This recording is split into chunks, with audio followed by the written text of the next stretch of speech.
Nusrat Tabassum MP,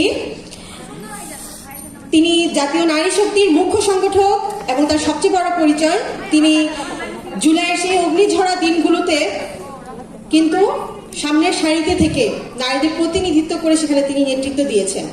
DB অফিসে যে 6 জন সমন্বয়ককে তুলে নিয়ে যাওয়া হয়েছিল তার একজন ছিলেন নুসরাত তাবাসসুম। নুসরাত তাবাসসুম ছিলেন বৈষম্য বিরোধী ছাত্র আন্দোলনের সমন্বয়ক। নুসরাত তাবাসসুমকে আমন্ত্রণ জানাচ্ছি আজকের অনুষ্ঠানের এই পর্যায়ে আমরা এবার বলবো বাংলাদেশের ইতিহাসে একটা অবহেলিত অংশের কথা, প্রাইভেট বিশ্ববিদ্যালয়গুলোর কথা।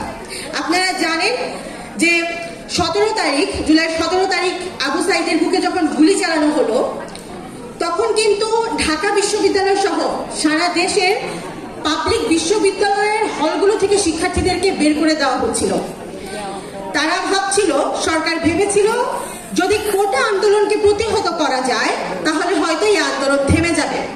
কিন্তু প্রাইভেট বিশ্ববিদ্যালয়ের শিক্ষার্থীরা বিগত দিনের ইতিহাসকে ভেঙে দিয়ে তারা কোটা আন্দোলনের উপরে গিয়ে গণ অভ্যুত্থানের নেতৃত্ব হিসেবে জুলাইয়ের সেই রক্ত ঝরা দিনগুলোতে নেমে এসেছিলেন।